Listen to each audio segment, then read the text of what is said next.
Welcome back to Learn SKN, and today we will be looking at the May-June 2022 paper 2 economics paper for CSEC.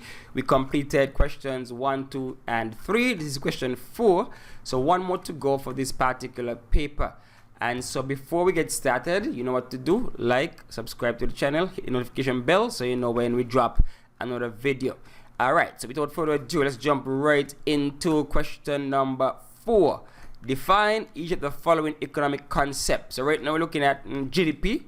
So this is more of the social accounting part of the syllabus. So what is capital consumption? Now they're testing to see if you understand that capital consumption is the same as depreciation. Right? That's what they're basically testing.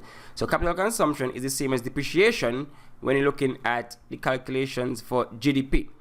And so for those who do accounting, you know, depreciation speaks to it's the reduction in the decrease in the value of capital assets within a country, right? The reduction in the value of capital assets within the country. That could be things like roads and buildings and infrastructure and those things. So once the value, you know, wear and tear over time, so the value decreases over time, and that is capital consumption. Then they ask about investment expenditure. So that's basically that I in the formula for GDP, I investment. So it's about the monies that are spent now to generate future earnings, future profits.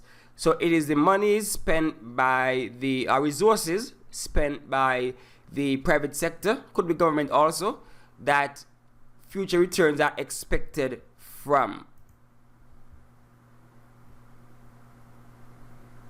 So investment expenditure, so that would be the I in the formula for GDP, and that refers to the spending by businesses or persons, the spending on goods or services that are expected to bring future rewards, that are expected to bring future profits. So it's basically, that's why they say investment expenditure is the money spent on goods or services within the economy by the private sector or by persons, and these monies are expected to bring future benefits.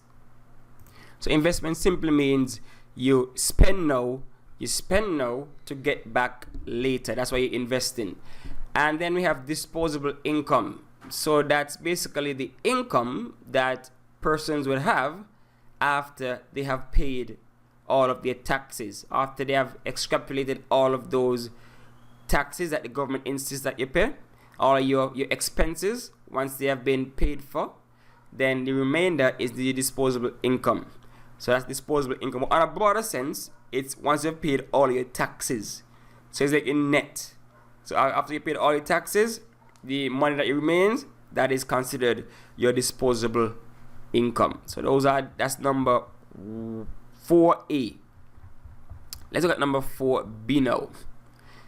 So let's look at part B now. Study the table which shows information on the gross domestic product, GDP, of a country, and answer the question that follows. So we have a nice table here. Using the information in the table, calculate the GDP for the country using each of the following methods. So we have the income method and the output method. So for the income method, we're just looking for anything that constitutes income within the economy. And so from that, we have a number of items. So let's just open up our calculator here. Alright, so we have interest income. Okay, straightforward, 150, interest income. We have wages, 65. We have business profits, 200. Plus indirect business taxes. Right, so you get some taxes from those businesses, so that's income. So that's 75. Plus rental income, 75. Plus net foreign factor income, so that's money that persons get from abroad. So that's 20. And the answer we got is 585. 585 would be the GDP from the income side of things. So we could draw that. right? So it should be that, the GDP from the income side of things. All right, so that's 585 from the income approach, because we use all the things that are income related within the economy. Now they're saying here from the output method, so we're looking at everything that relates to output, the value of the total value of output within that economy. But guess what? Based on what I am seeing here, this data can help us. This data cannot help us calculate from the output method or the production method, right? The data just can't help us. There's not enough information here to calculate from that method. All right, so we just move on from that one. All right, next one, C. Study table 3, which shows macroeconomics and other indicators of growth and development for country A and country B. Answer the question that follows. All right. So it says identify which country has a higher economic growth and give a reason to justify your response. Which country has a higher economic growth and give a reason to justify your answer. So let's see what's going on here. So annual percentage change in GDP, country A, 3%, country B, 5% change in GDP. GDP, what, 20 million, GDP, 45 million. GDP per capita, 300,000, GDP per capita, 180,000. Literacy rate, 84, country B, 72. Life expectancy, 75, and B is 54. Alright, so what we're calculating here is, what we want to know here is which country has a higher economic growth. So economic growth is measured by GDP, right? Once the economy grows, once there's a change in GDP, then that would speak to economic growth. So let's see now. So I am convinced that there might be something wrong with this paper, because I might be seeing things a little different here, but I might to realize that identify which country has a higher economic growth and give a reason to justify your answer. And then 2, identify which country has a higher economic growth and give a reason to justify your response. So to set, they're asking the same thing then.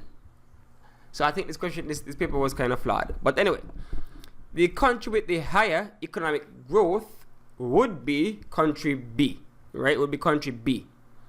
Country B, why? Because at the top line here, it's an annual percentage change in GDP. One is 3%, one is 5%, right? So the change of the prior year to the current year, it is greater in B than it was in A. And so we know to measure economic growth is the change in GDP. And so because they had a higher change in GDP, that is why I can justify my answer saying that country B has the higher economic growth. Now, if they were talking about development for part 2, that would have been a different case altogether. Because if we look at the literacy rate, we look at the life expectancy, we can see that in both cases, country A outshines country B.